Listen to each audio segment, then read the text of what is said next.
Okay. Okay, welcome. I'm going to start us off by calling the meeting to order at 6:02 for our minute taker. Thank you all for coming. On behalf of the board, we appreciate that you have joined us once again, if you're back as a repeat listener or participant. There are handouts over here on the counter of tonight's presentation and the past presentations if you need any other reference material that is referenced in tonight's presentation. Is there any public comment at this time? All right, I'll turn it over. We'll start our presentation. It's all yours. All right, so for those that I haven't met, I'm Patrick Green, Superintendent for MAUSD. And how's this for volume? Can you hear me okay? Or do you want me to use the mic? Yeah. If at any point this doesn't work, let me know and I can start using the mic. I feel like we're small enough and close enough right now that this is probably okay. So we're going to talk about the budget tonight, and thought it would be helpful before we jump into the numbers and the nitty-gritty to talk a little bit about our vision for our schools and some of the documents that kind of helped me write what I would see as our vision that I think connect to those documents. And then we'll jump into the budget details and all the fun stuff in there. So the three sort of pieces of information that I think help inform what we would say is our vision for our schools, or what I have tried to capture as a vision for our schools tonight, for me came from the community values that have surfaced this fall as we've been talking about sort of future planning with our facilities and things of that nature. Also the MAUSD ends policy. Obviously I'm not going to read through this, and all the slides are in your packet that you have. And our strategic plan goals. So when I think about the values that surface through our community engagement, when I think about the ends policy and I think about the strategic plan goals, that helps me to sort of put in sort of common, simple terms, what might a vision for our schools be? So as I think about it, I think about our schools as places where all students achieve at high levels academically, a place where all students are physically, socially, and emotionally healthy and happy, a place where all students feel welcome and safe in our schools and in our community, and a place where our schools and community partner closely to provide students with flexible and authentic learning opportunities. I also think about a place where innovative, collaborative, and highly engaging learning happens in clean, light-filled, modern, energy-efficient, well-maintained facilities, where educators feel personally and professionally satisfied by their work in stable, well-staffed schools with a robust system of support, both for professionals and for students. So that was sort of my attempt to tie all those pieces of information together to say in simple terms, this is what I imagine for our schools when I think about a vision. So that then raises the question, where and how does this budget support that vision? So the budget that you're going to see maintains a strong multi-tiered system of supports, keeping the emphasis on core instruction. It also maintains programming for students. There are no programmatic reductions in this budget. It maintains resources that support the MAUSD strategic plan, and there are copies of the strategic plan on the table over there by Don. It also maintains a robust facilities budget so that there's funds to continue to make improvements to our facilities that are so desperately needed. And it maintains staffing to provide in-house, job-embedded professional development to our educators. So this budget accomplishes these things while hitting our financial target that we'll get into. And all of these, I think, support this vision that I've laid out here, building off of those three pieces of information. Maybe that's a decent place to stop. Hear any thoughts, comments, questions? Is there anything in this vision absent? Or anything here that you think doesn't belong? Great, thank you very much.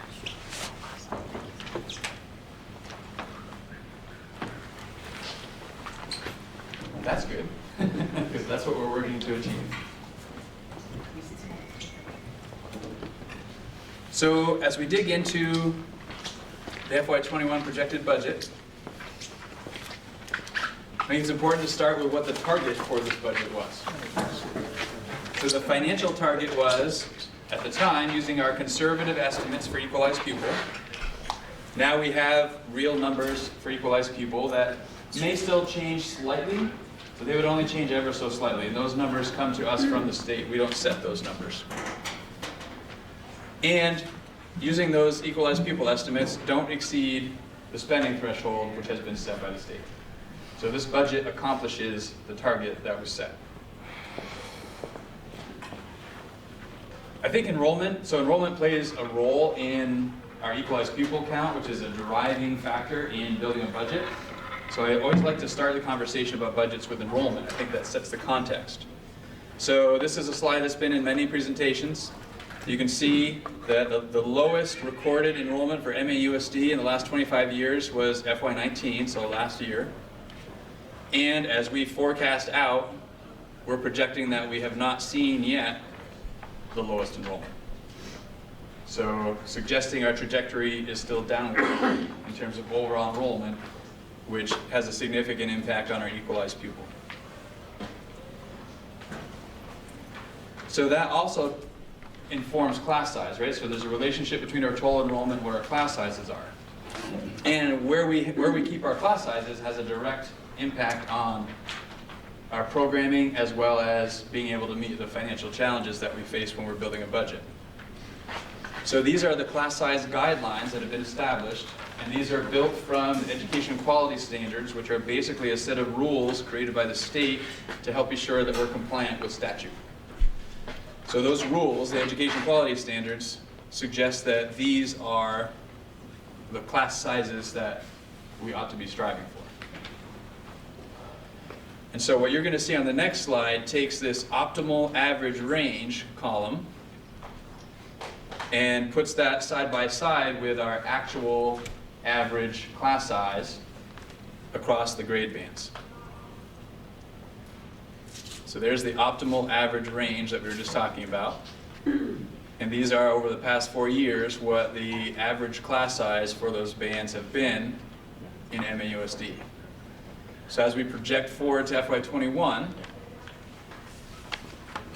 we can see that our class sizes in our K2, 3, 4, and 5, 6 are right within the optimal average range of our class size guidelines. And at 712, we're under that range in optimal average from the EQS. Part of that is the challenge in reducing classrooms at the secondary level is it has the potential to reduce programs at the secondary level. So it's a little more complicated to sort of make staffing adjustments downward in response to fewer students while maintaining the kind of breadth and depth of programming that we think is important at a secondary school. So that's that constant juggle. Shannon and I have talked, I don't know how many times, about how do we navigate that challenge. And that will continue to be a challenge for the foreseeable future. So there's been some question about, so people in the past have found this somewhat useful, but really want to dig into what are the actual class sizes in our schools. So this next slide helps to articulate that a little bit. And I want to point a few things out here. So in meeting the financial target for this budget, this is the current number of classrooms at each of our 5 elementary schools. This shows the projected number of classrooms at those same schools for next year. You can see that this shows a reduction of a classroom at Beeman, an increase of a classroom at Bristol, Lincoln staying consistent, and a reduction of a classroom at Moncton and at Robinson. So when we look at what that does to both the average and the range, because the range also seemed important. People were concerned about a class that has lots and lots of students in it. So this shows for the current year, the class that has the fewest number of students in it and the class that has the most number of students in it across each of our schools. So when we look at this range as a school district, our smallest class is 8, our largest class is 25 at our elementary schools. So our range is 8 to 25, which is a pretty wide range. When we look at the impact of the average class size, we can see that range for the average for those schools. This is all classrooms in each school. Ranges from 15 to 20, which is a relatively wide range. And when we look at the impact of those classroom shifts that we talked about here, so the increase in one place, the decrease in 3 of the schools, and the other remaining constant, we can see this range now changes. So across the district, this range is now 12 to 21 versus 8 to 25. So greater consistency in what actual class sizes are across all of our schools. When we average those out, school by school, the average range now closes to 16 to 19 across our schools.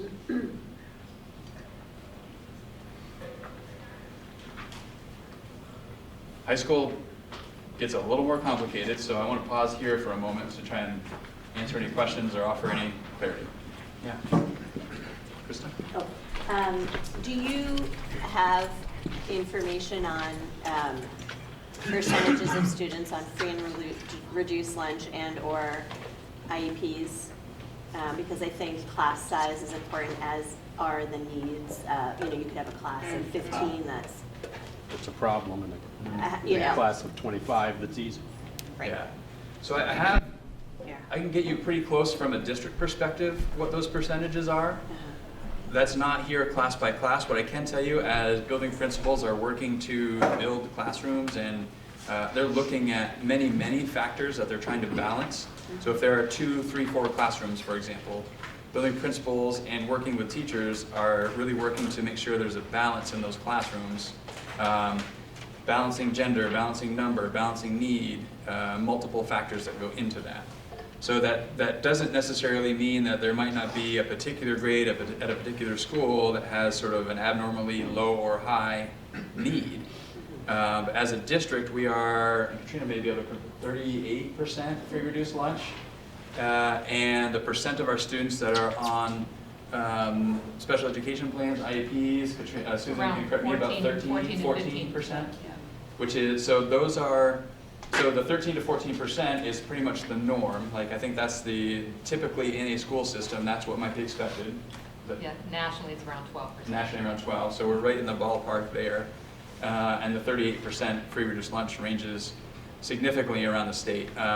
Locally, Addison Central historically is in the 35-ish% range as a district. So we're sort of in the neighborhood and being comparable with them there. Can I just ask a quick follow-up? Are there schools in our district that are on the higher end of that and the lower end of that? Yeah, so we do have, so school by school, I think perhaps Starksboro is the highest at 41, and maybe Moncton Yes. at the lowest, 22. 22 For free and reduced lunch. for free and reduced lunch. And I don't know that we have school by school percentage of students on We IEPs. do, but to some degree, there can be a high level of variability when you start getting low numbers. So we've done this exercise in the past where we've looked at elementary schools in particular and the percentage of students that are on IEPs in those buildings, and they can vary wildly depending on enrollment. Right. Okay. Right, so the lower enrolled schools, a 1 or 2 student change is a more significant percentage shift than a higher enrolled school. Maybe a little bit of a tangent, but I grew up in a town that's similar population to the 5 towns here together. We had multiple elementary schools, and when the size of one got out of line, they just redrew the lines. You know, you're no longer in the such and such district, you're in.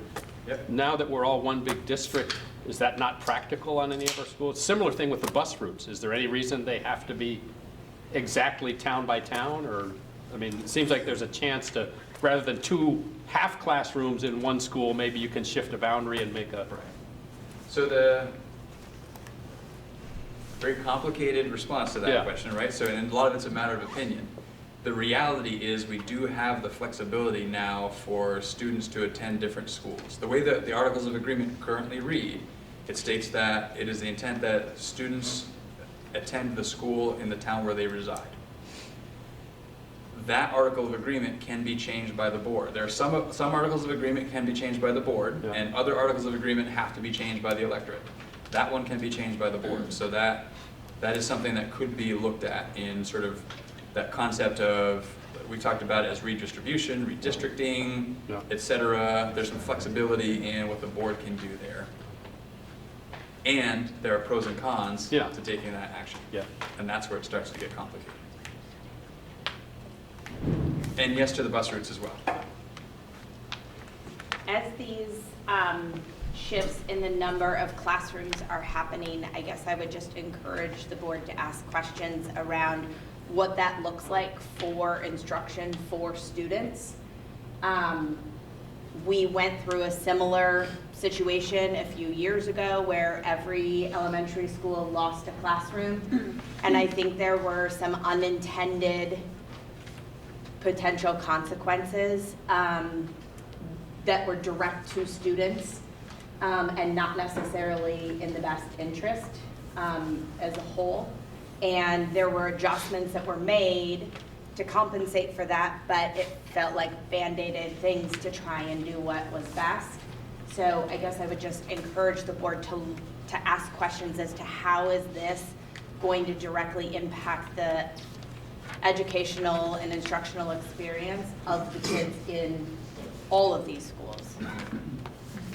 I think to Kayla's point, so what's coming to mind for me are the benefits. There are some challenges in various multi-grade configurations, and I think that's, as we have fewer and fewer students and we're keeping all schools open and we're having fewer staff, we are seeing more multi-grade classrooms, perhaps out of necessity than choice. In the past, we've had multi-grade classrooms for a long, long time, sometimes out of choice, sometimes out of necessity. We are starting to see more of a need to have them out of necessity as enrollment declines and we're having fewer staff for those classrooms. And so trying to figure out how do we do that in a really strong way so that the instruction remains what it ought to be for students.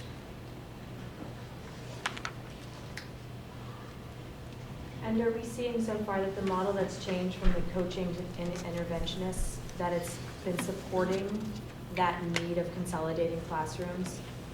In other words, we also, that same year that we changed, we lost classroom in every elementary school, we also kind of changed the way in which the classrooms operate, and so there was fewer hands directly interacting with the kids. Yeah. So what are we seeing as far as that's concerned? So one of where we saw some of the greatest challenge surface as we made a reduction in classroom, which prompted a need for a multi-grade classroom, was at Lincoln. And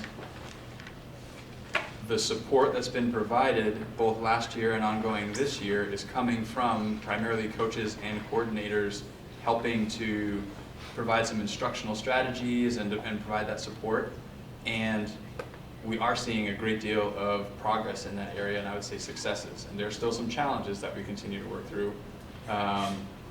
But so tying those two questions together, I think it's those systems of support that are now in place that hadn't been before that put us in a position to be able to make those things work the best that they can. So that's just sort of a quick anecdotal. Katrina may be able to speak more about some of the other benefits that we're seeing, but we are more and more now, what we're hearing from educators is appreciation for the support that these systems that we now have in place can offer them, whether it's the district-wide in-service that's delivered by these folks that develop expertise in these areas, so thinking about coordinators and coaches. In addition to coordinators and coaches, classroom teachers stepping up and delivering professional development during these in-services, which then translates into ongoing support in the classroom in a really job-embedded way to follow up from these in-service treatments. So I think we are seeing a great deal of benefit from those changes. The student outcomes piece, we have glimmers of that. That piece takes time. That takes years to really start to see the significant shift in student outcomes that we anticipate seeing and that we want to see. And then will we have some kind of data that will point to the positive feedback that you're seeing? And I know eventually we'll have data regarding student outcomes. Mhm. But when can we expect to see some data on this? Yeah, so we do collect anecdotal sort of stories along the way, which I think help tell a lot about the successes that we're seeing. And I do think at some point we may want to consider a more formal survey. Now that things have been in place for a little while and they're starting to work a little bit more as we've anticipated they would work. So survey data comes to mind for me as something that we need to give some real thought to. But the survey is not created at this point.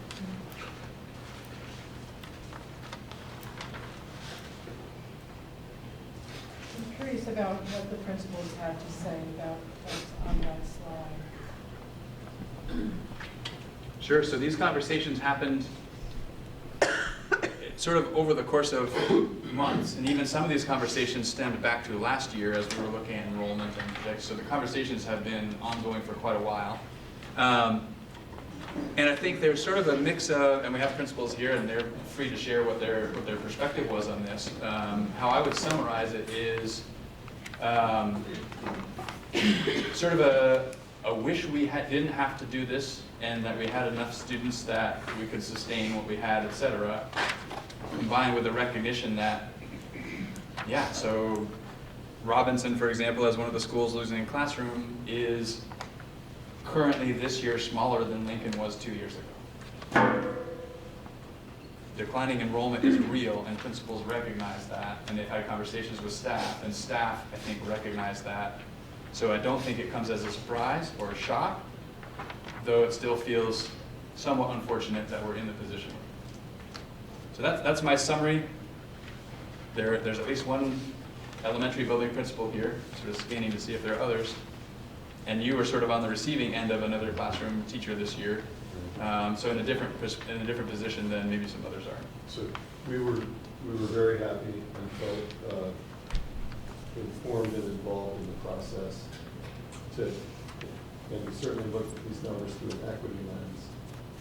So I'm Tom Buzzell, the interim principal at Principal, and just everyone else. We're happy to work with the central office and in this case arriving at what felt like an equitable arrangement for our school across the district. And it's a range that was of course very well received, and we're happy. And I think we've done a lot of work as an admin team to be thinking about the system as a whole and looking at it through the lens of equity throughout the system. And when we have a range of 8 to 25 and averages 15 to 20, everyone sees that and recognizes the challenges that creates. And when we can keep class sizes reasonable and bring them much closer to the same,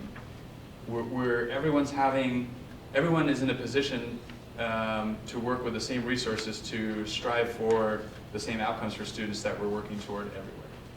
And so I think that concept of equity is recognized as we make these changes.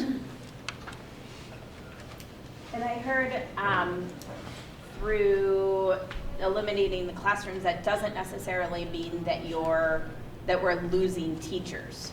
That's correct? True, and we'll dig into that a little bit more.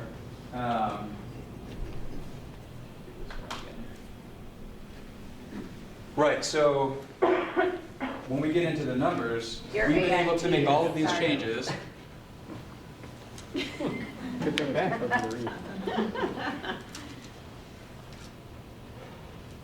So we've been able to make all of these changes without a RIF. So no one has been essentially fired to achieve this. But we have taken advantage of attrition that has been created. So in October, the board offered the career change incentive to unlimited numbers of people. And fortunately, we were able to, so there were 2 elementary classroom teachers that took advantage of that.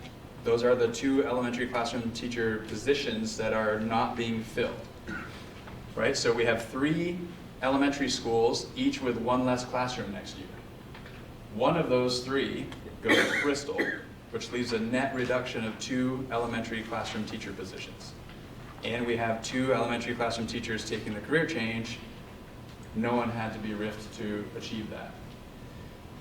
I'll fast forward quickly to the high school. You're going to see, so classes equals sections at the high school. You're going to see sections for 1920 and sections for 2021 the same in all subject areas except for science and social studies. We reduced by 6 sections, which more or less is 1 classroom teacher.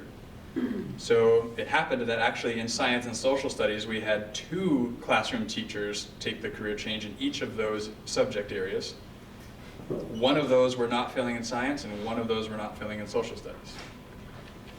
We also had some support staff that have submitted their resignation effective the end of this year, retiring. We're taking advantage of not filling those. We also had, I have to go back to the numbers, they're on another slide. We had a number of support staff and some professional staff that left post-budget development last year, so didn't return for the school year we're in, that we took advantage of and didn't fill. All told, 12.25 positions reduced, and no one was RIFed, and no one was fired. But I think that sets the stage for us. So to get our budget where it is, which we'll dig into the numbers soon, required effectively eliminating 12.25 positions. And I don't see that being any different next year and the year after and the year after. If it's different, it's because there are more positions that we will have to find to reduce than what we did this year.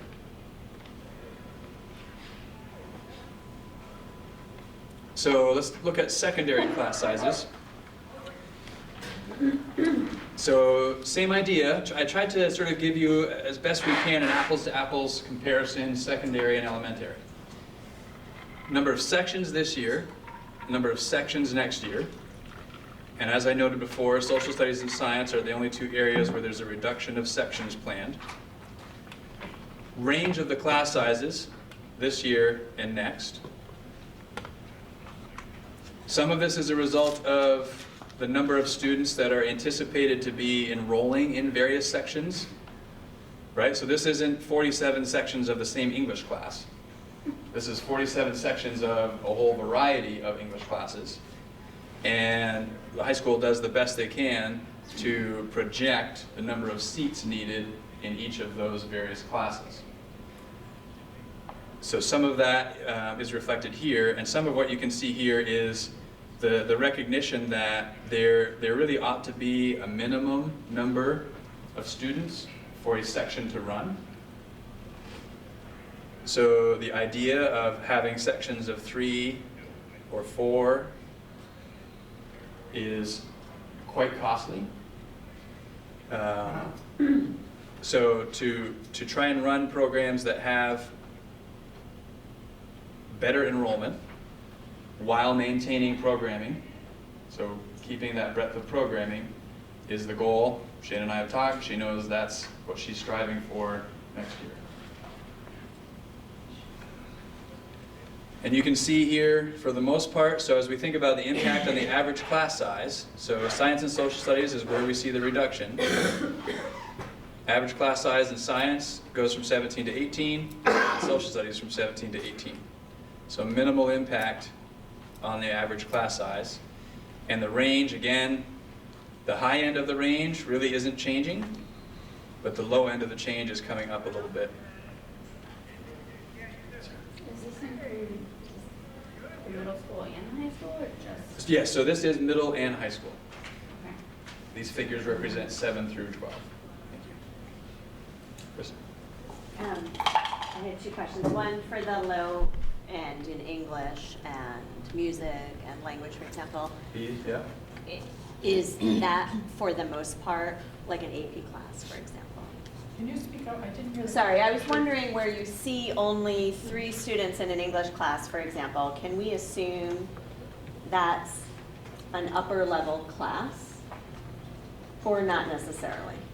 And if it is an upper level class, what options other than a physical classroom at Mount Abe do students have to attain that?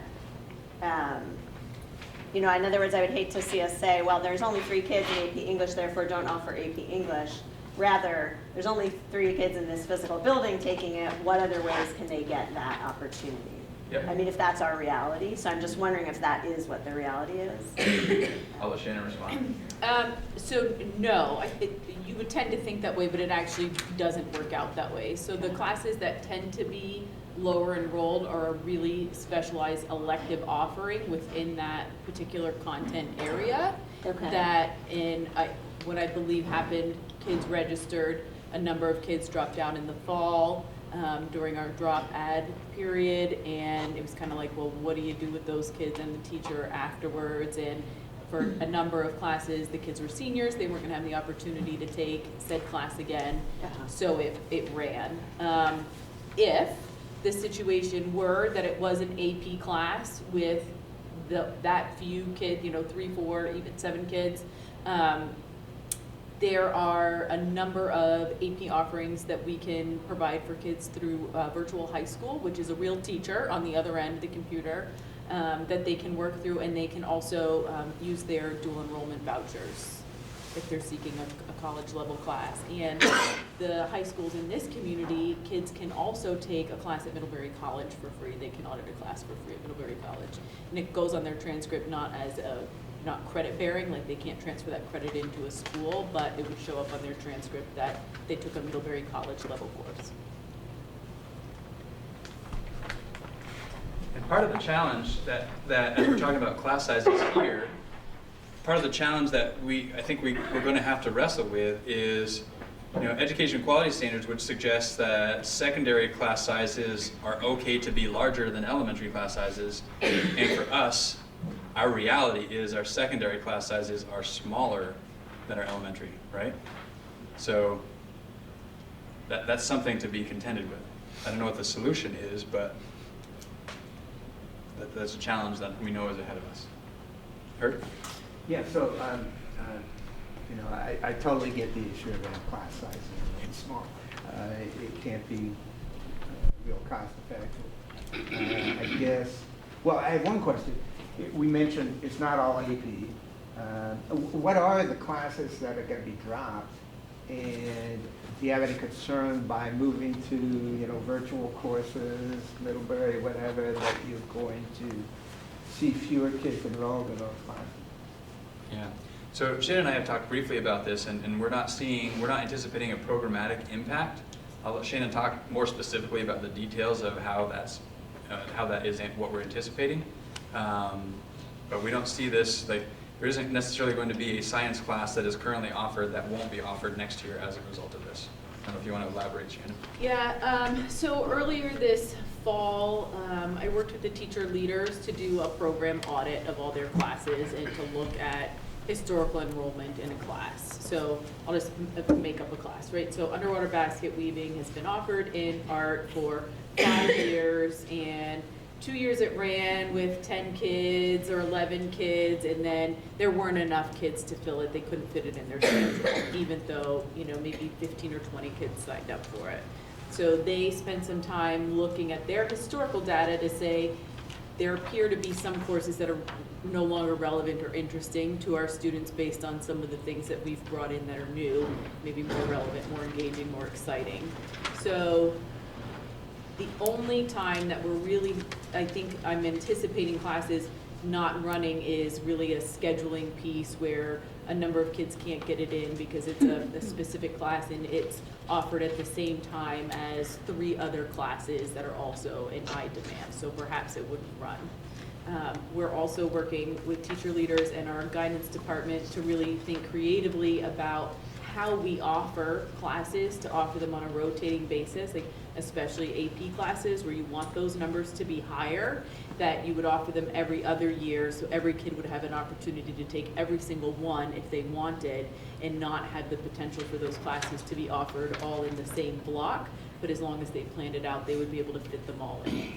And then that helps bolster the numbers in those classes.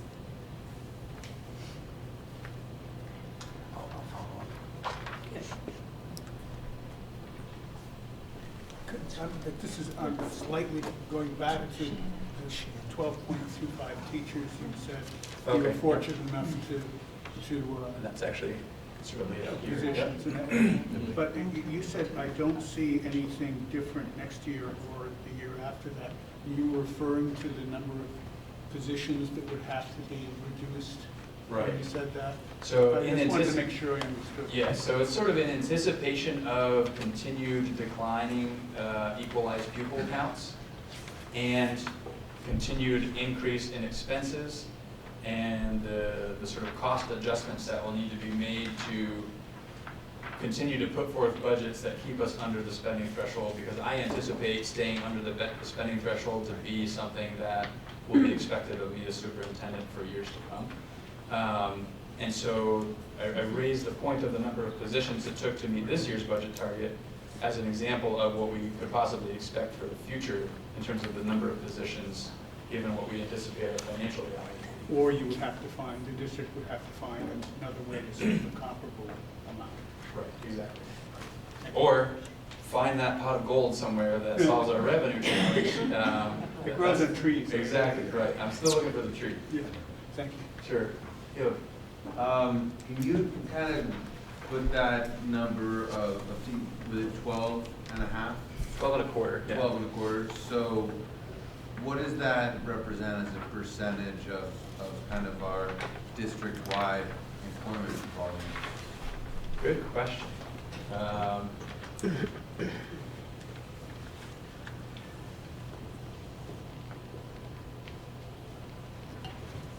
3%?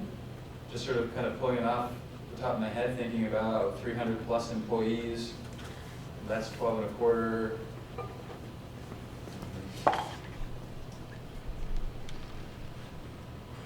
Okay. I'd have to really crunch some numbers. Sure, here, yeah, I something won't better. do it, but yeah. Yeah, just thinking about, I think that I appreciate this idea that people haven't been ripped, that this is happening, so I think there's been a lot of like strategic strategy to make that happen.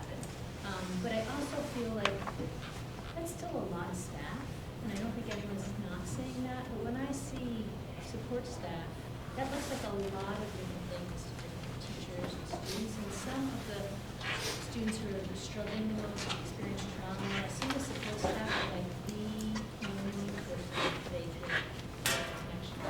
So I don't want to, I want to recognize not being ripped is really good, but that's a lot of staff. Like, so 3% of our staff is a district, and so even special educator, like that's, I just think of the vulnerable students, and those particular staff, sometimes the most historically. So I wonder how are we thinking about filling that void, and then specifically,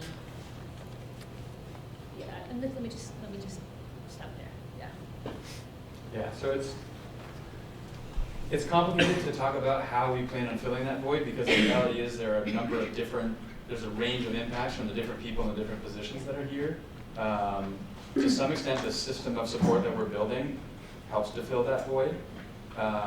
And to another extent, there's a reality that we have fewer students. Our percentage of students identified as being in need isn't necessarily changing, so the actual number of students in need is also decreasing. So we can absorb some of those reductions because of that as well. That's sort of a really broad strokes kind of perspective on it. And some of these things, so if a person chose to retire and we weren't going to fill that position, or that FTE, I would even say, but they happen to be working with a student whose need is going to continue, and that student needs to have that support, we're going to move someone internally to that position from somewhere else to make sure that need is covered. So being really clear about our prioritized need and making sure that those needs are met. And obviously students on IEPs whose IEP calls for support, for sure they're going to get it. We're going to make sure they get that. We may have a student move in 6 weeks from now. We may have 5 students move in 6 weeks from now, each of them that need some high level of support. And whether we have it in the budget or we don't have it in the budget, we're going to meet the need of those students. That's the reality of how this works. And we have to adjust as we go along.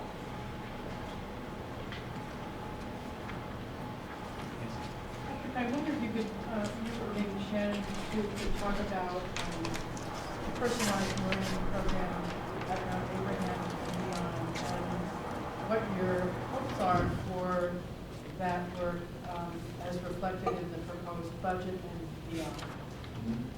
I can sort of do the broad strokes, then if you want to talk some specifics about what's happening at Mount A, that'd be great.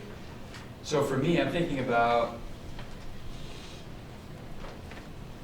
I think we need to continue to find ways to create personalized opportunities for students across the board. So I think historically, we've had a relatively small number of students or percentage of students engaged in personalized learning in really intensive ways. I think we need to continue to find ways to do that, and we need to grow opportunities for personalization across not just at Mount A, but into elementary schools. I think the foundation for personalization starts with a strong proficiency-based system, so that we're focusing on what it is we want our students to learn. When we're crystal clear about what we want our students to know and be able to do, we can then be flexible in what path they take to get there and demonstrate they have that learning. So we're already underway in developing the understanding of proficiency-based learning in our elementary schools, which can become then the foundation for personalized learning down the road. At Mount Abe, they've been doing a lot of great work for a number of years in proficiency-based learning, so have that foundation really well established, and are continuing to grow in the ways in which they offer personalized opportunities. And that's where I'll turn it over to Shannon and talk about ILOs and GLOs and some of those things. So there's a number of different ways that kids access personalized learning in the high school. In middle school, a number of the teams are working through negotiated curriculum at times, where it's very student-driven based on interest, and they put that in their personalized learning plan. At the high school level, we have two people that are our personalized learning department who oversee that. So they see independent learning opportunities for kids. There's something that they're really interested in, a topic, a language, could be anything, and they're going to explore that on their own, kind of under the guidance of a teacher. We have guided learning opportunities for any student who wants to take that risk to do some independent learning, but needs a little more support along the way, and maybe a little instruction here and there, as opposed to the others are much more self-directed, the independent learning. Our work-based learning program is really growing, where we have kids going out into the community, either for job shadows to see if there's something that they're interested in, or something more long-term. And they're earning transferable skill scores and credit in those areas, and we are working to grow that so that they can earn. I'm thinking of a student in particular who spent a significant amount of time at one of the hemp farms and learned so much. So the next piece for us as a school is like, how can we link that learning so that he can earn some of his science proficiency credits, or maybe some math, because there's like a business component. So those things are all still happening. The difference was, a number of years ago, there was a personalized learning department, and it was a larger group of teachers, so the two that are there now and some others from various departments. And what we've done is we've built the capacity within all the departments. So one of a teacher's teaching blocks could be a personalized learning block, where a kid could be, or a number of students could be working on independent learning opportunities, guided learning opportunities. Maybe that's where they're taking a virtual high school class. And then we also have proficiency-based learning labs. So if a kid didn't quite earn all the proficiencies they needed to get credit for a class towards graduation, they don't necessarily have to take that whole class again. They can work with a teacher in that content area to just work on the proficiencies that they missed, so that they can still access other things in their schedule. So you have teachers in all the core subject areas who are available to sponsor personalized learning graduation credit? Yeah, we build it into teachers' schedules based on, whatever the course. So we're just starting this process now. So the course requests go in, we figure out how many, sections do we need of that, how many sections do we want of personalized learning in each block in the different areas, that spread those out, and then kids sign up and they work with the personalized learning coordinator about what it is they want to do, what's their plan. There's a very cool personalized learning period right now with one of our social studies teachers, and it's a number of students exploring different languages from around the world and cultures. And he happens to be, I call him, he's like quintilingual. I don't even think that's a word. He speaks so many languages. So it's really fun to go in there and see, and that's like really personalized learning. I think it's also worth noting the relationship with the Career Center. So students can, through their PLP, make connections to what they're studying at the Career Center, and the relationship between Mount Abe and the Career Center in terms of the development of understanding of proficiency-based learning and connecting what's happening at the Career Center to the proficiencies that we're setting for our proficiency-based graduation requirements. That relationship gets stronger and stronger every year, and is very much sort of in the spirit of personalized learning as well.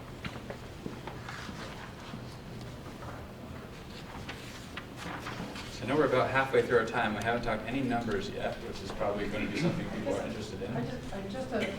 Are we to interpret from the slide in front of us that there are no increases or reductions in numbers of interventionists, coaches, coordinators, any other kind of position? Yes, that's correct.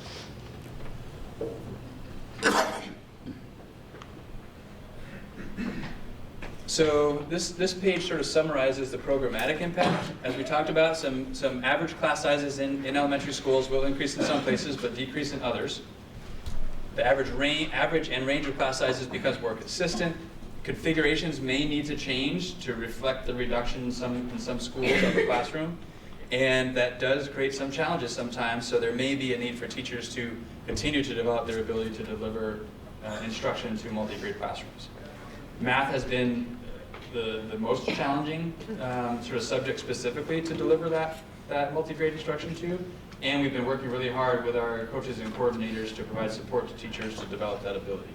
And we're seeing some really great success stories as a result of that collaboration that's been happening. At Mount Abe, again, average class sizes are going to go up 1 or 2 students in those two subject areas where there are going to be a reduction, but there is no impact on the breadth or depth of the science and social studies program offerings.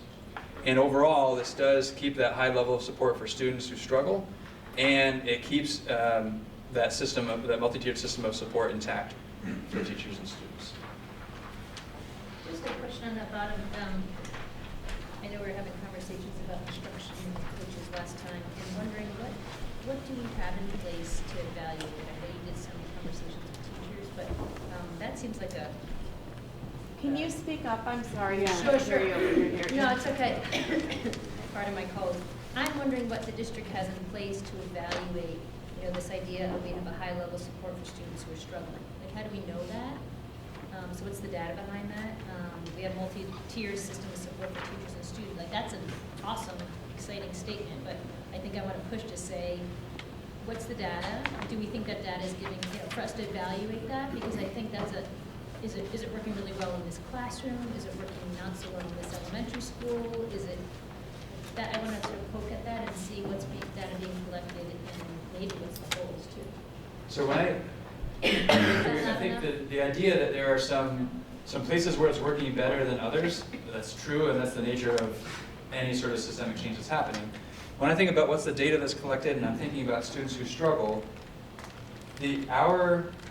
our ability and our practice of progress monitoring students who struggle, that are receiving support from professional interventionists when several years ago, they might have been receiving that support from a less or untrained support staff member. We know much more precisely now what progress students who struggle are or are not making, and our ability to make mid-course corrections based on our continued evaluation of that data is much improved, and what we're seeing as a result of that are greater improvements for students who struggle through that progress monitoring data that happens in an ongoing way.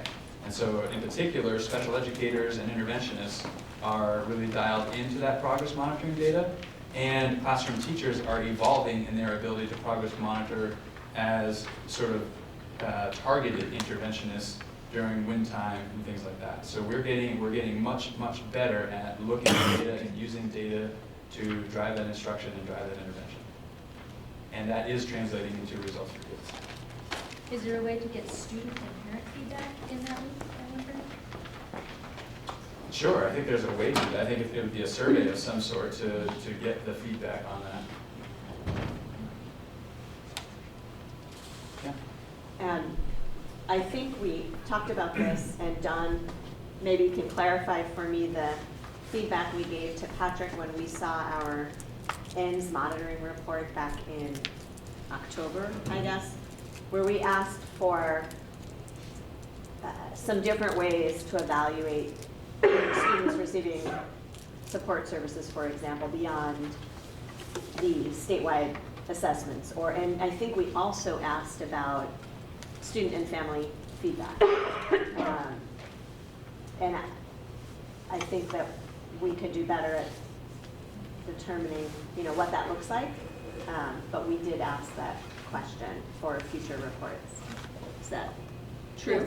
Yes, and we did talk as a board about taking some time together to have a conversation about the ends, and that's where I think we get more to how we could see it in different ways, and wondering and having the conversation with Patrick about what the values we've heard and how do we see those in the report when it comes. So the board has specifically asked for more time to talk about the ends instead of just when we get a monitoring report.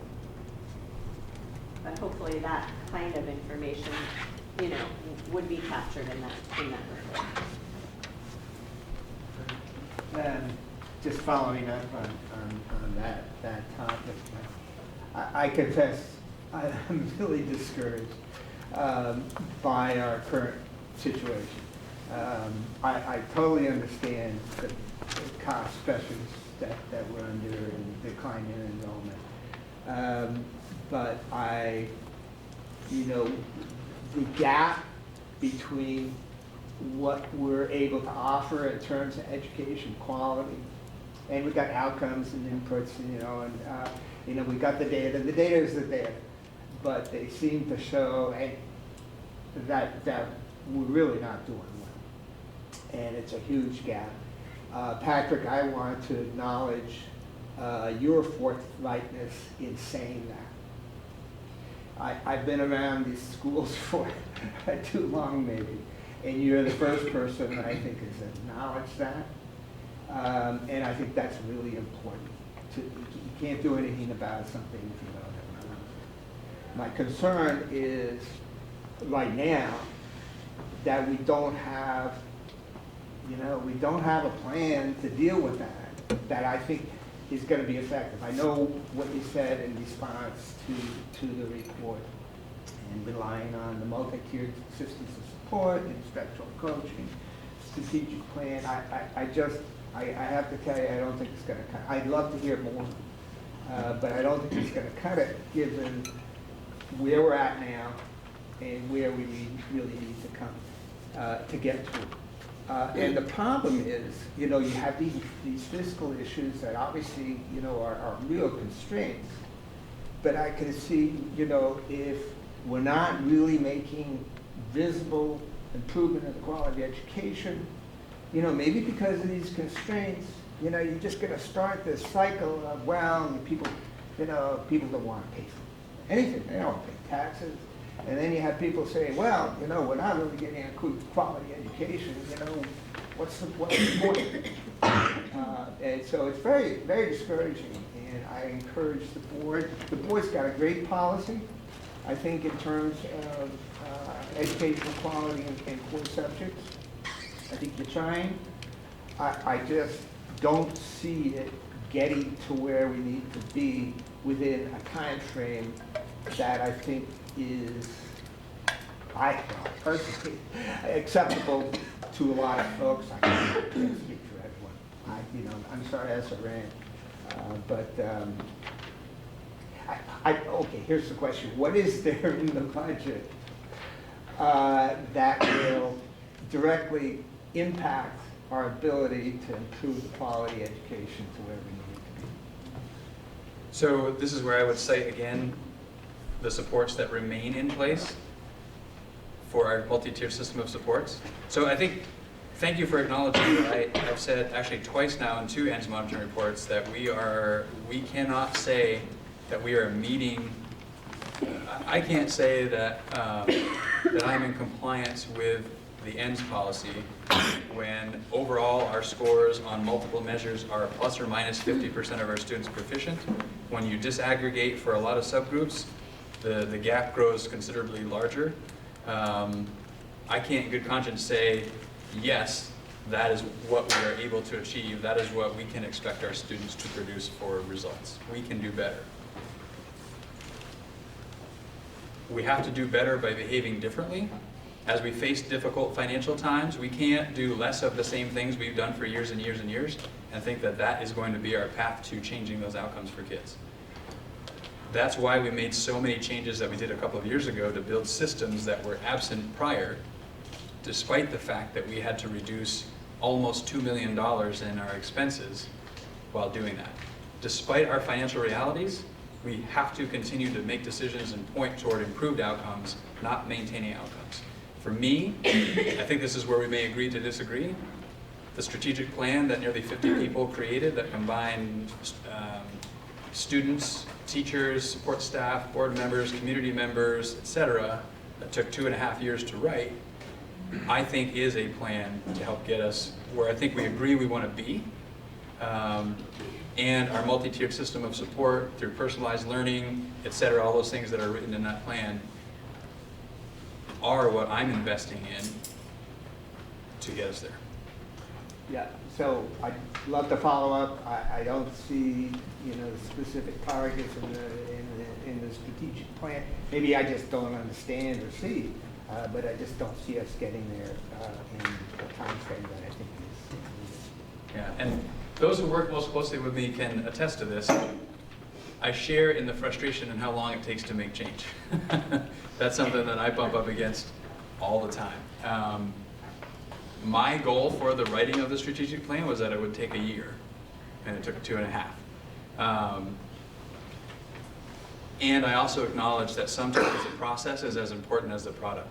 The process of people coming together to articulate what do we want for our students and what's our plan to get there was tremendously valuable. So to rush that process would have been a challenge as well. And I have to take that same approach sometimes when I recognize systems change, and I would say that changes we've made fit the description of systems change. The research is clear, it's 5 to 7 years before you see the effect of the systems change that you're making. And if we make a systems change and halfway through the first year of that change say it's not working and abandon that, we never give it an opportunity to produce the results that we think it's capable of. That's why you hear me use the term 5 years a lot. We have a 5-year strategic plan. I say we need to give it 5 years. That's on the short side of what we might expect to see for results. Really frustrating for me, really hard for me, because there are kids sitting in our classrooms right now that need something different right now. And we need to pay attention to those individuals while recognizing that as a system it's going to take longer to get where we need to be. Caleb? I don't want to get ahead of anyone who's got questions about this, but I really did appreciate all the detail about the specifics of the classrooms. That was something new, but just looking at the time, could we get to some of the numbers and maybe circle back? Sure. Not wanting to cut anybody off if there were some more, but that I would be excited to see them, or at least eager to see them. And I'm happy to stay after the presentation if folks want to stay and talk more. So we can address some of those that way. So speaking of numbers, let's jump right into the numbers. So this is a familiar graphic. Numbers have changed a little bit as the budget has evolved. And these boxes on the side are a little bit new that explain a couple of pieces of this pie that may not be as self-explanatory. So this was something that a board member saw in a different school district and thought it was a good way to represent how spending is sort of divvied up throughout our organization. And what you can see here, so this largest piece of the pie represents our instructional programs. And this little box describes what that means because it could be interpreted a lot of different ways. These are the salaries, benefits, professional development, tuition, I should say some of the benefits, and professional development, tuition, vocational career center, guidance, health supplies. So those sorts of things that you would think of as directly impacting sort of our overall regular education program. The reason I say most benefits is because the cost for the premium share of health benefits is included in this graphic, in this piece of the pie, but the cost for the HRA expenses, which are a little over $1 million, actually fit into the district administration piece of the pie because they're all sort of in that, they all are spent out of a line that's in a section that more closely resembles the district admin. Which is also why I thought it was important to further define what this district admin slice of the pie was.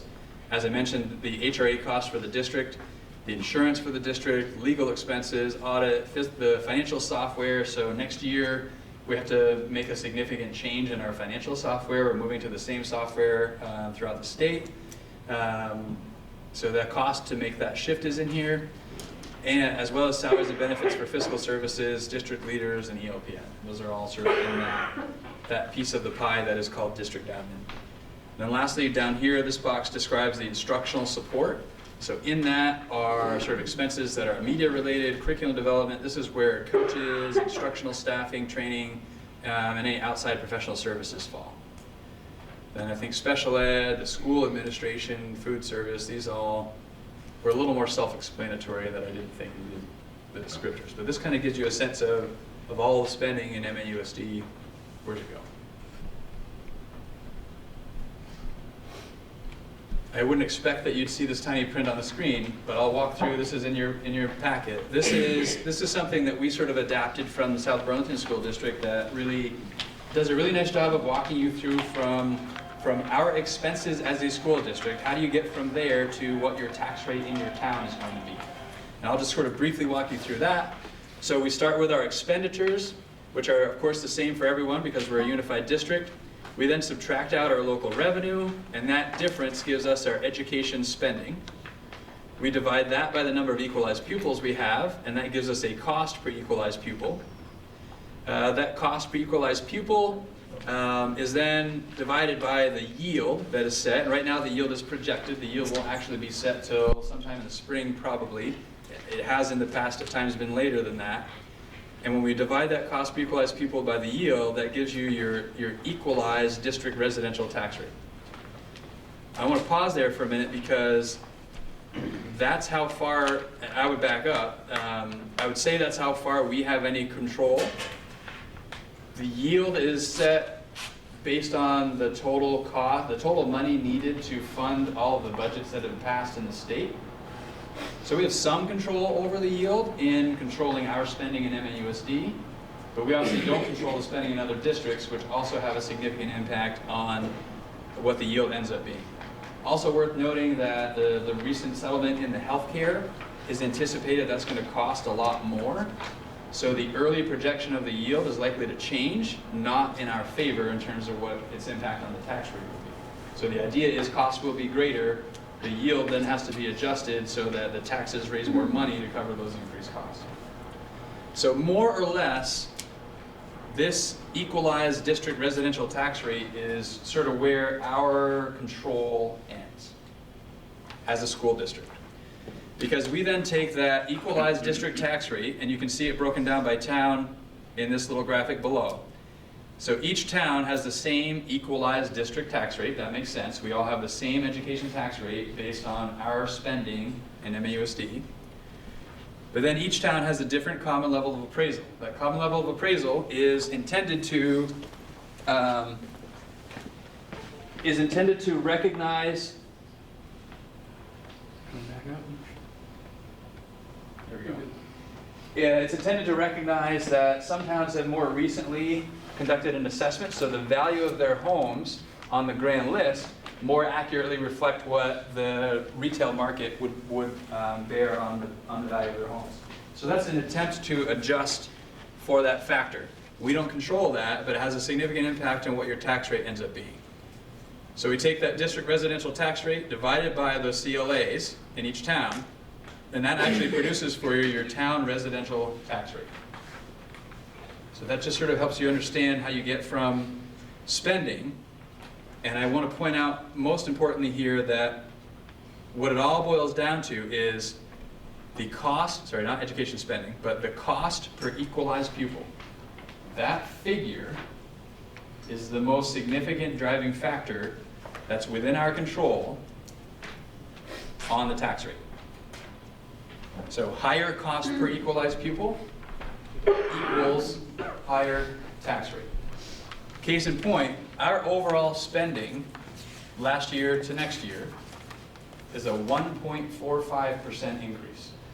If we go back 10 years when budgets were built based on expense over expense, historically, a 3 or 4% increase in spending passed with flying colors, was no problem. People didn't really think too much about that. We're at less than half of that. And you're going to see what the impact is, and you're going to see how close we are to the spending threshold, et cetera. More so than our spending, the cost per pupil is a driving factor. Theoretically, we could decrease spending from one year to the next, and our cost per pupil could go up, and would have a negative impact on our taxes. That's the reality of how budgets are built now, which is very different than how budgets were built previously. Perhaps more than you ever wanted to know already about how that's all calculated, but I'm happy to answer any questions. And the state sets the estimated, the equalized per pupil? So the state actually gives us our equalized pupil count. They also set the spending threshold for that cost per equalized pupil, and if we go over that, there's a tax penalty. Right, so we don't have control over what the equalized pupil cost is. The state tells us what it. The threshold. We have control over the per pupil cost by our spending. So we can control spending, and to an extent, which we'll get into in a little bit, we can control revenue in terms of how do we use our fund balance every year. So in the end, we can control our cost per equalized pupil. We can't control where the threshold is set. We can't control the yield, except for the ways in which I already described. But there are a number of factors that are outside of our control. Kristen? And I think maybe even the bigger one is the healthcare piece, it seems like, because, Right. I was looking at our enrollment, and until 2023, we don't get to lower than we are now. Is that right? If I'm looking at the number. Right, I think so, yeah. But yet, we're still projecting this need for staff reductions. So if we actually have more students in the next few years before we have less, that tells me that right now, the biggest driver is not our lower enrollment, it's healthcare. Is that accurate? I would say that is a big driver. To put it in perspective. Or there are other drivers in there, I understand that in, when we get to our lowest, whenever that is, then that is even more of an impact.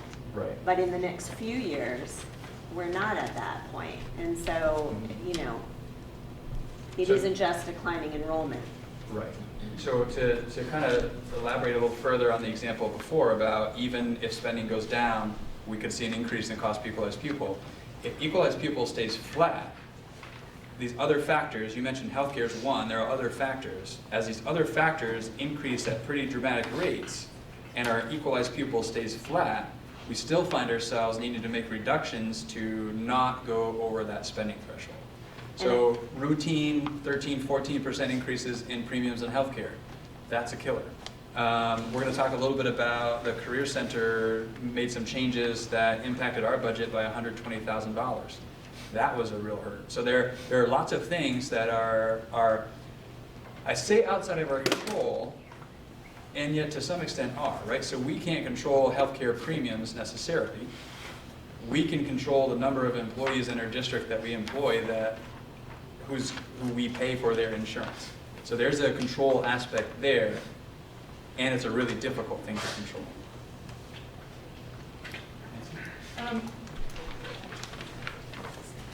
It's a little discouraging when we think about what we can control and what we can't control, but, and I know it often feels like we can't control our legislature, but our school district and the challenges we're facing around declining enrollment and what that means are not singular to our school district. It's, there are many school districts, especially more rural ones, that are experiencing the same thing.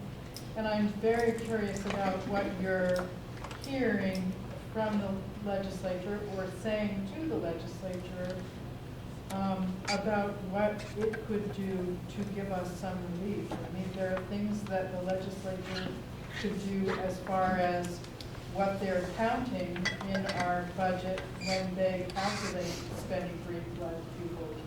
They have, there's some things the legislature could do about calculating what the threshold should be.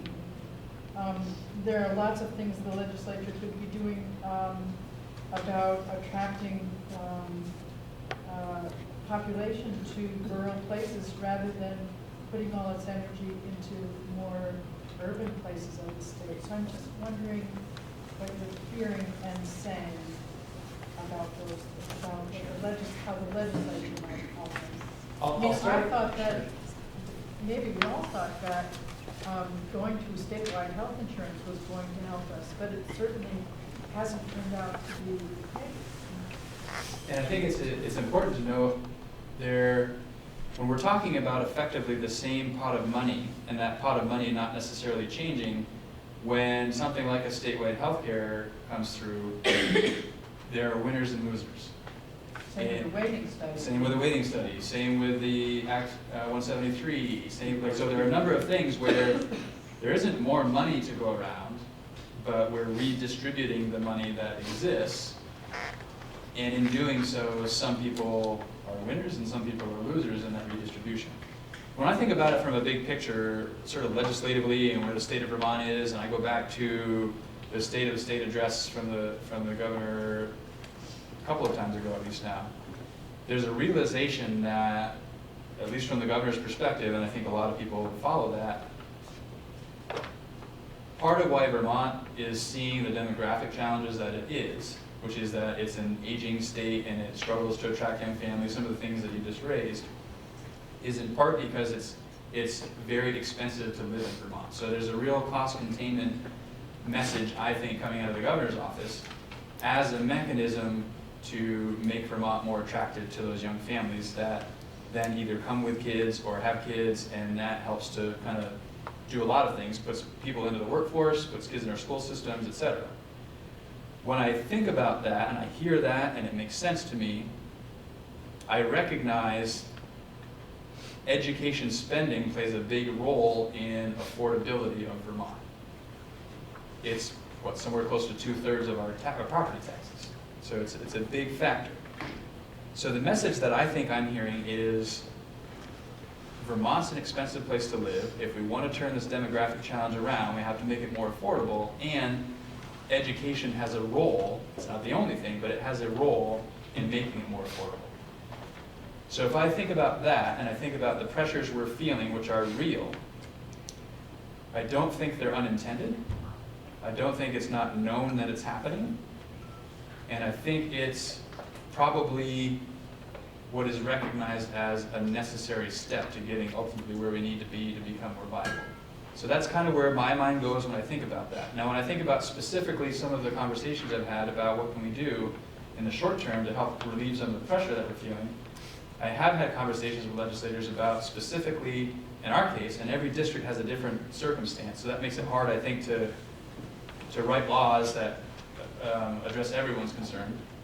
I think about our situation where we have $1 million in capital, in construction services for our schools. Because it's in our general fund, not as a long-term debt, those $1 million count against our spending relative to the spending threshold and the cost per equalized pupil. If that same $1 million was paid every year to a bond to do the same kind of work, that $1 million no longer counts against our cost per equalized pupil relative to the threshold. It does for tax purposes, but we don't incur a penalty for exceeding the spending threshold. So I've had conversations with legislators about that one change would have a significant impact on what we can do as we try to figure out how do we navigate this complicated situation of declining enrollment, increasing expenses, things like that. And it was very well received in our sort of regional meeting, and sounded like it was going to be brought forth to the legislature for some possible action. I haven't heard much more about it since then. I think things are just kind of gearing up. I feel like it's likely that something's going to come from that. And at least around the table, it felt like, yeah, that seems like a pretty easy win-win given where we are. Now, that was a relatively small number of people that reacted that way, and they have to bring it back to a larger body to take action. Who knows where it'll go from there? But that's sort of a way that I've advocated so far for our particular situation. And correct me if I'm wrong, Patrick, but I saw some reporting based on the report that came out maybe at the end of last year regarding education spending in the state. I think it's a 150-page long sort of synopsis of it all.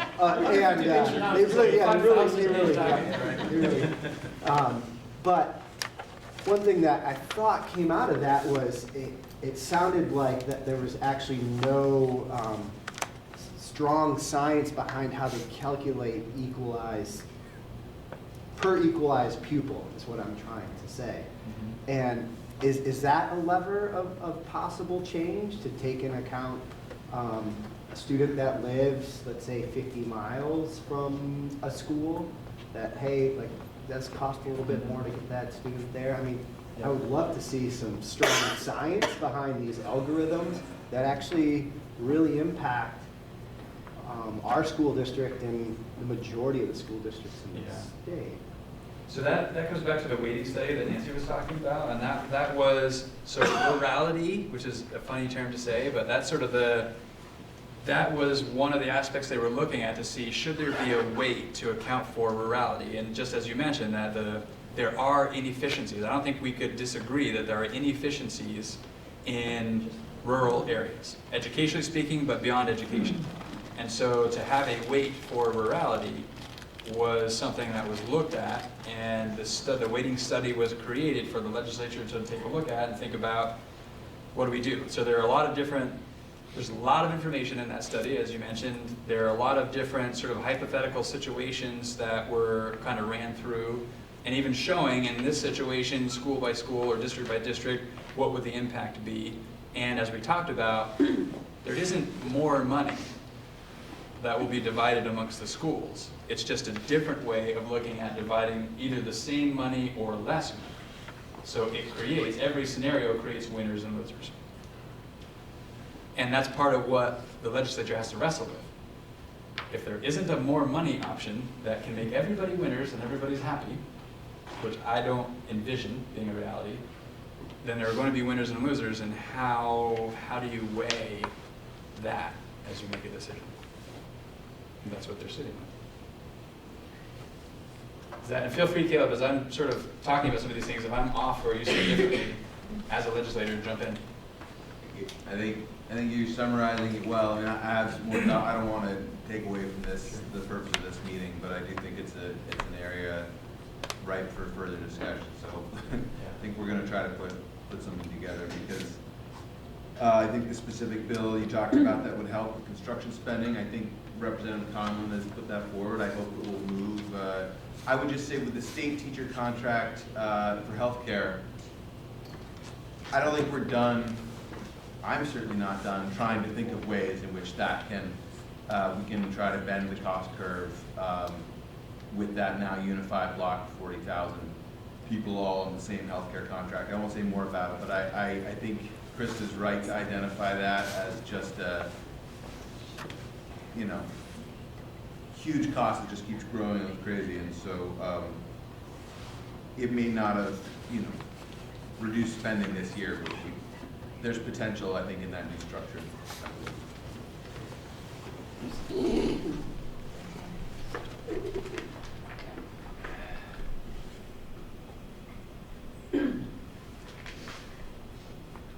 Should I get my computer to come back to life here?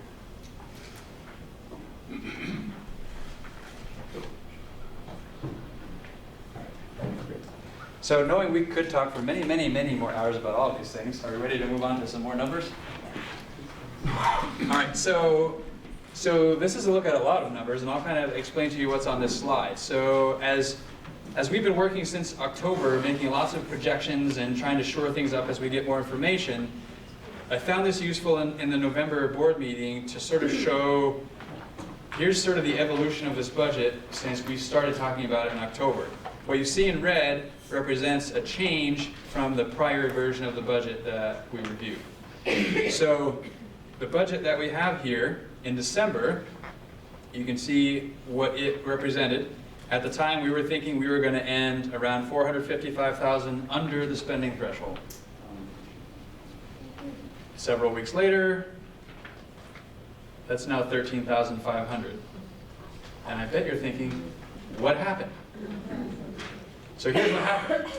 Between December 17th and January 22nd, there are a number of things that aren't captured here. Some went up here and went down another place that kind of canceled each other out. The two really significant driving differences are, A, as I sort of alluded to earlier, the Career Center tuition increase went up about 25% from what we had been budgeting, which for us meant an addition to our general fund of $120,000. As I understand it, the practice had been to cover HRA costs out of a fund balance. That fund balance no longer existed. All HRA costs had to be built into the general fund. So as we were just talking about the cost of healthcare, if you didn't have any HRA costs in your general fund, and you had to then put all of those HRA costs for all of your employees in, big, big change. In addition, I think they're adding a position to expand on a popular program, which is I don't think building trades is the term. I don't know if you know Allison as a board member. Construction technology. That's a really popular program, and based on that demand, they added a position to respond to that. That capture the gist of what led to the increase, Allison, as you understand it? Well, pretty much. Okay. So the HRA was an additional $120,000 hit to the Hannaford budget, and that was based on the audit of the financial status of the tech center, and the auditors recommended they do that. Otherwise, we were putting ourselves at severe fiscal risk. Okay. So they're being fiscally responsible. And then the arbitrator's decision on teacher health care increased our budget by $51,000 that we were not anticipating. And then there's some programmatic changes, but it's mostly health insurance, the HRA, and salary increases. So that all translated into a bigger dollar than what we had initially budgeted earlier in the fall. When we vote separately on the Hannaford Career Center, so I'm confused as to, is it normally completely separate than ours, or is it embedded in ours? It's normally completely separate. And some of those costs come from tuition that we pay too. So costs come from tuition that we pay, and there are some, and we'll talk about that in a minute, there are some payments that go on our behalf directly to the Career Center. So there's sort of a combination of funds that pay for that. But it does require separate voter approval, which raises another interesting point, right? So should the Career Center budget not pass, and ours does, we've already embedded in our budget the impact of the Career Center budget that was put forth. So if that fails and it gets put back out and it ends up being a lower budget,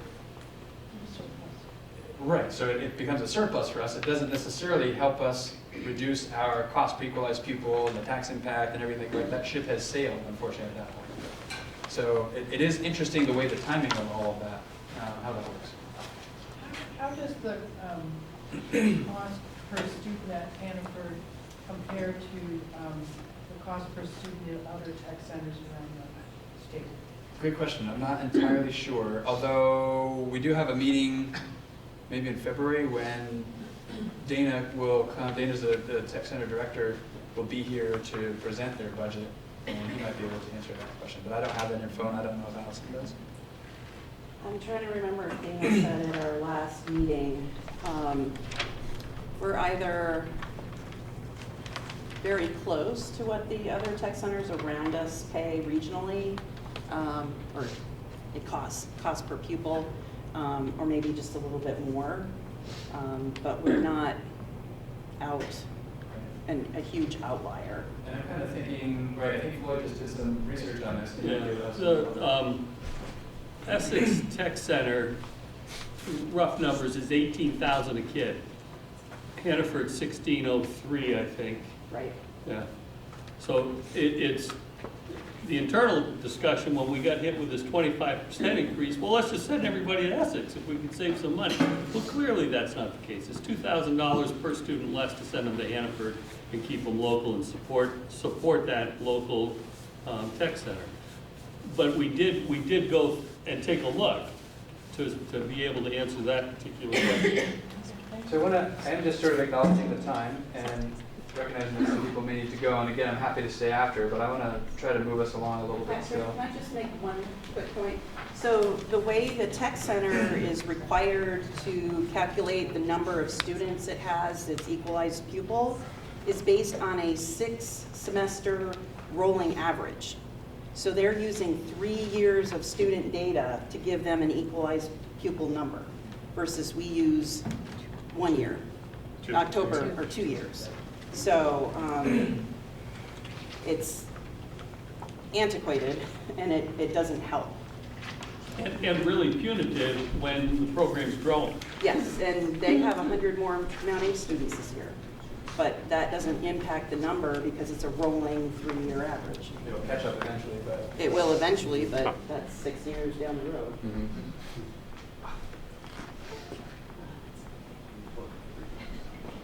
Even the computer's saying, hey, wrap this up. This one goes on. Give it just a second and it'll pop up. So the other thing was an error, and I'll show you where on your page you'll see it. So we made an error in reading.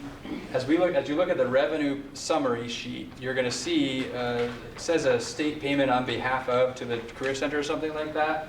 It shows up on our revenue sheet. We included it as revenue, only because that goes directly to the Career Center on behalf of us. It was an error that we included that as revenue. So that had a $322,000 impact on our revenue. So we had $120,000 go up in spending, and we had $322,000 go down in revenue, which on our education spending had an effect of $442,422. So that was the change from December 17 to January 20 in net spending, and this is the net effect. So that represents the driving force behind the change between the two. And thankfully, we're still under the target that we set. So I'll work through this pretty quickly and then we can come back to any, because there are two scenarios at play here. The board has a decision to make in terms of how do we use our fund balance from the prior year.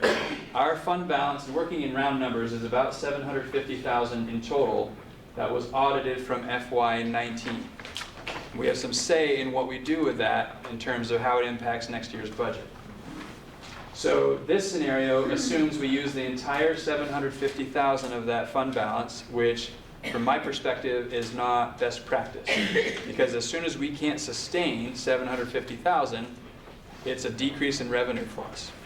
So when we have opportunities to decrease what we carry forward into the next year, while getting a budget that we think will pass voter approval, it's advantageous for us to do so. This scenario doesn't do so. You can see this scenario has us increasing cost per equalized pupil by 3.76%, and it creates a 2.72% increase in ed spending. Both scenarios, because their spending is the same, stays at a 1.5% increase. What's interesting, if you look at FY18, several years ago, you compare that spending to now, that's not a very large change over 4 years. That's an average of less than 1% a year over the last 4 years in spending.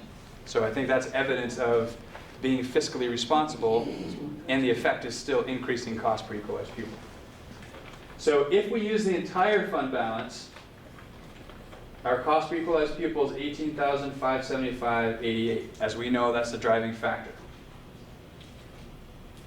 And it's a 3.76% increase per equalized pupil. We'll come back to what that means for a tax rate. If we use 500,000 of the 750 and we put the other 250 into our capital reserve fund in anticipation of facilities needs that we know we have, and I would also add in anticipation of our best guesses in terms of what the new HRA costs are going to be, right? So our thinking is if we put this 250 into a capital reserve fund and our projections are off on those healthcare costs, we can go to the 250 that we put in to help address any variance from what we're projecting and what our actuals are. So it's a little bit of a safety net given the challenge in really dialing in healthcare costs, especially as we change programs, and we're currently in a program where we anticipate seeing the greater cost to the district coming in the second half of a calendar year, and then the new program, the greater cost to the district coming in the first half of a calendar year. So that second half of a calendar year high cost and a first half calendar year high cost for us lands in the same fiscal year. So that is something we anticipate, and it's hard to really know exactly what it's going to be, but we know we better be prepared for something. This would help us be prepared for that. This pushes that up to a 4.71% increase per equalized pupil. And our ed spending goes a little higher because our revenue isn't as high because we're not putting as much into the revenue from our reserve fund, and keeps our spending, as I said, the same. And that's an $18,746.76 cost per equalized pupil. And I'll bring you back to this scenario. This scenario here assumes we put the 250 into the reserve fund. If we put the 250 in the reserve fund, we're under by 13,511. If we don't put the 250 into the reserve fund, we're under by 250 more than that. So that's the control that the board has on how far under the spending threshold we want to be, and how we want to make sure that we account for some variability in our healthcare costs. My recommendation is we put the 250 into the reserve fund, in part because the budget target was stay under the spending threshold. And by the skin of our teeth, understandably, this does do that for us by $10 a kid or so. Sure. By reserve fund, you mean the capital reserve fund? Correct. Okay. So it would take voter approval to pull money out of that capital reserve fund to cover those healthcare costs or to put it into facilities, et cetera, right? So best case scenario, we put the 250 in, we budgeted enough for our healthcare costs, and now we have 250 on top of the 600 that the voters put in last year to put toward our $2 million locker room project that we know is coming, or some other facility need that will forever keep coming. Caleb? Does the, oh gosh, let's see here. How to phrase this. The second scenario where you apply 500, that still needs voter approval to apply that 500, correct? Yeah. So we just finished the warning and the ballot for the board approval next week. And so you're actually going to have two. One, the one that's going to be embedded in that is embedded in the agenda for next week has an article that says, shall the voters approve depositing $250,000 into that reserve fund. So it does take voter approval to put it in, and it takes voter approval to take it out. And the understanding is if that article fails, that 250,000 goes to offset taxes. Patrick, I might have missed this, sorry for being late, but the new status for certain employees being full-time if they're 17 and a half hours or more has that increase to their health insurance been incorporated into your budget? Yeah, there are two The ones that you things- know of. Right. Outside of the HRA and the premium changes that happened in that settlement, there are two other things that had a potential impact that didn't impact us a lot. One is the requirement that anyone who works 17 and a half hours is now eligible. We define full-time as 37 and a half hours, or 35 and a half hours. Yeah, 30. In any event, that didn't impact us because we already offer insurance to people that work at that level. So that's already mitigated for us. In addition, in some places, paraprofessionals, support staff haven't been offered access to all plans that are covered by insurance. And the settlement says that they have to be made available to everyone. We've always been offering all plans to everyone, so that doesn't impact us either. So I want to talk a little bit about the tax rates. So this sort of shows, and I'll just kind of go quickly over this because the actual dollar impact is on the next slide. So again, this is the scenario where we use all 750. And it shows you sort of how what's happening here. This is the Act 46 adjustment. So the first year we were unified, we got an 8-cent tax reduction. The second year, a 6-cent tax reduction. And this year that we're building, a 4-cent tax reduction. Great in that it's a tax reduction. The downside is when it was 6 and now it's 4, you feel the pinch of having 2 fewer cents that it was reduced by. So that factors in. But really what people want to know is, so how many dollars are we talking? And that's what this slide is intended to show. Using full 750, the percent increase on the tax rates, 2.5% to 4.5%. The other one is about a 3.5% to 5.5% increase. So depending on the scenario, it's about a 1% difference on the tax rate for a town. So this is how many dollars per 100,000 of assessed value a person in each of those towns could expect to pay more than what they're paying now. Could you just remind us, Patrick, of last year's percent increase? Because if I'm not mistaken, it was like double what we're, right? I can't tell you off the top of my head what it was for sure, but it was definitely higher because again, we were 8-point-something% increase per equalized pupil last year versus 3.5 or 4.5 or thereabouts in what you're looking at this time. So it was definitely higher, a greater increase last year than what we're projecting for this year. In either scenario. Correct. I'd have to verify to really be 100% certain and to really dial into what the change was, but I understand it, I think, as you're understanding it. So again, this is what an individual or a family might expect to pay in an increase in taxes if they're paying for the full value of their home, which again, 2/3 of Vermonters don't. 2/3 of Vermonters pay based on income, 1/3 pay based on the value of their home.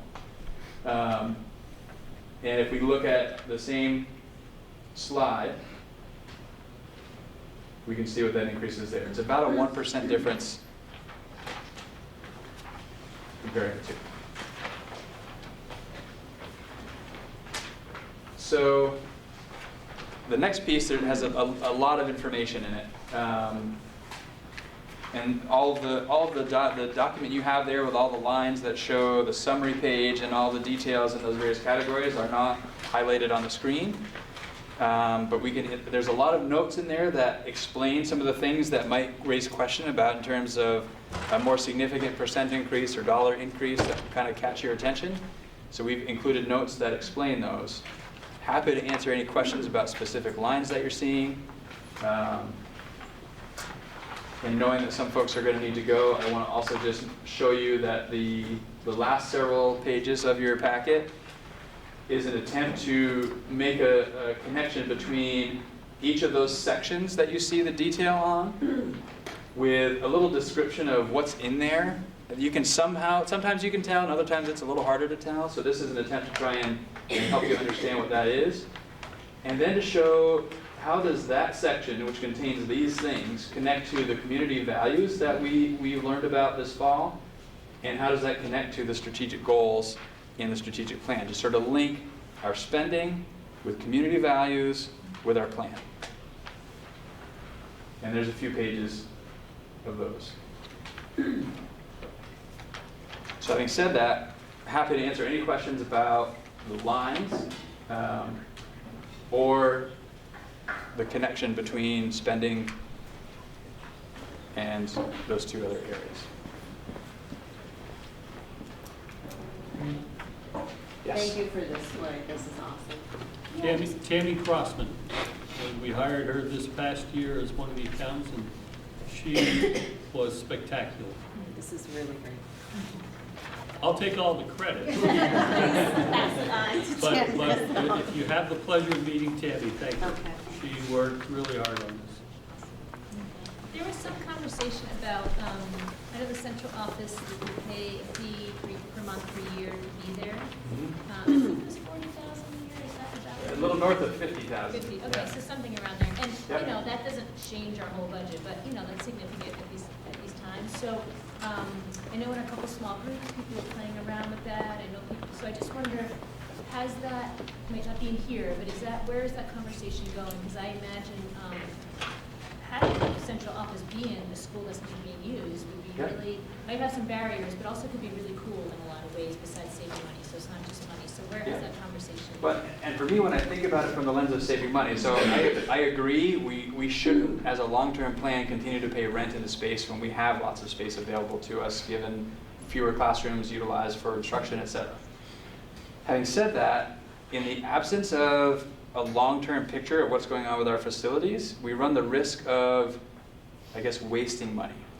We've conducted some studies, we've paid architects to actually give us figures on what it would cost to upfit a couple of different spaces to move central office into one of our buildings. So we looked at, there's a small building on the corner of the campus here, like sort of turned into the parking lots at Mount A. We looked at a renovation of that building to be suitable for central office space in terms of the need and file storage, all the things that sort of come along with that space. That was about $2 million to upfit. We also looked at putting a second story on sort of the wing furthest to the south, I guess it is here at Mount Abe, which is, it's known as the middle school wing. It's not just middle school that happens there, but it's sort of the new wing. It has a few different names. That was going to be about $2.25 million to upfit. So where I go with that is, I'm now perhaps painfully aware of the cost to move central office into any one of our spaces. And though it would save us $40,000 or $50,000 a year in rent, I don't want to spend that kind of money without knowing what's our long-term plan for our use of our facilities. And that kind of puts us in this challenging place, also because I think next October or maybe the following October, our lease is up on our 10-year lease with our building that we're in now. There seems to be some interest in the landowners' sort of willingness to extend that lease by a year or two, or to sort of work with us because they live in the town, they're taxpayers, et cetera, and kind of know where we find ourselves. But it makes it difficult to make long-term plans for our central office space when we don't know what the long-term plans are for facilities.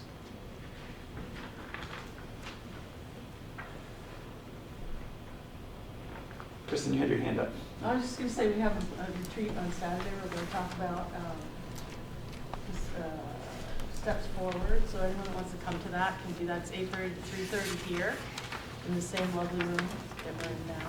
I also want to add perspective that, I mean, I think in Moncton, taxes for $100,000 on the proposed budget are going to go about $39 a year, right? Wherever that is. And I just want to say that here's another town's thought about things. In South Burlington, the bond they're going to have on rebuilding their middle school and high school, they're asking people over 30 or 35 years on $100,000 property to pay $428 a year on $100,000. So as we scrounge for crumbs, I don't know if this is going to pass, I kind of doubt it, but that's how some other towns are looking at it. Part of my job is to work at 3 of those elementary schools 1 day a week. And I was at one day. The amount of building of apartments going up there, the school absorbed 9 more students at the turn of the year because a new apartment building opened up. So that's 9 students, which would impact one of our schools tremendously by, yay, we get more money. But so that's where the growth is happening. A bunch of studies have come out in the last month or 2 about how in America people are moving urban. tremendously, and if we look at, I mean, what did our percentage in Vermont went down in the last 10 years? So that's where people are moving, and that's where buildings are being built. So that was, I'm just saying, there are other buildings in South Burlington going up. Those schools are like, oh my God, we're not gonna have enough room, right? But I doubt. Send them to us. Right, well, I think for many reasons, you know, I mean, that's just not the trend in the country in general, no matter what we do, so. Yeah, just to follow that though, I mean, certainly some parts of the state would grow, and I think we are close enough to the Burlington area that we will not drop forever. I think we will, I mean, more construction is still happening in our towns in a small fashion, so I do think it will spread out enough that at least we level off, and you know, I don't think the 2024 number or whatever year it was will actually go that low. I actually think we've probably already bottomed, but we'll see, maybe not. I hope you're right.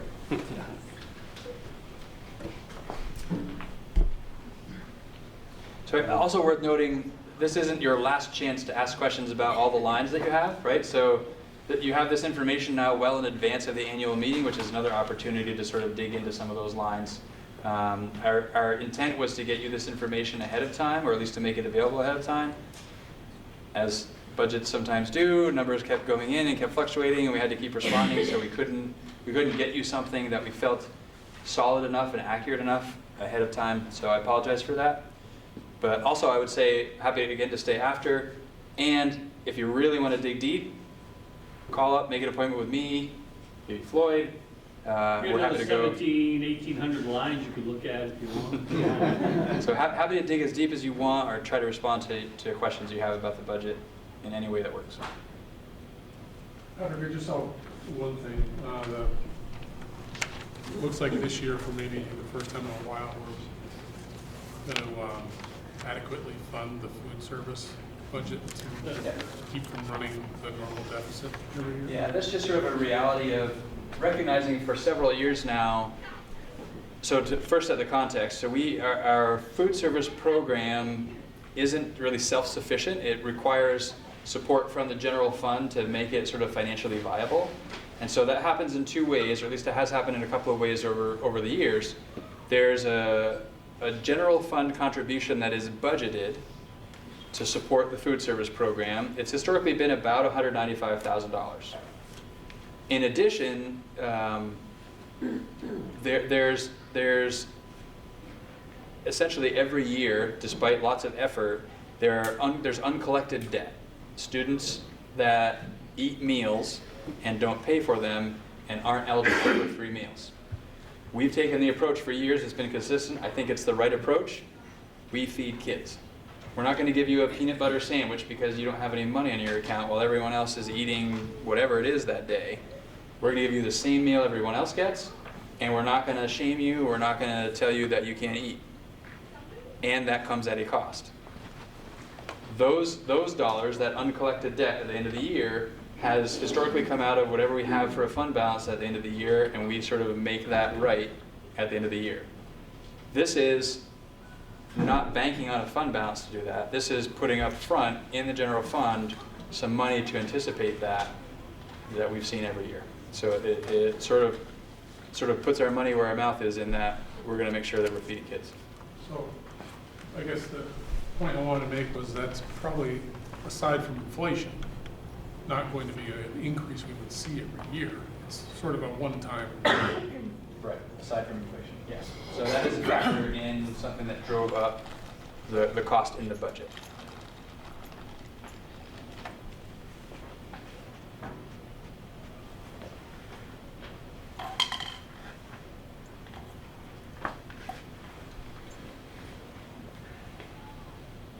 I'll take your silence as, if I have a question, I'll go find Patrick at the end of this thing, or I'll schedule a time to go talk with Patrick or Floyd. And with that, I'll turn it over to Don. Okay, so board members, the last thing we have to do is to adjourn, so I need a motion to adjourn. So moved. Second. Sarah and Andrew at 7:50.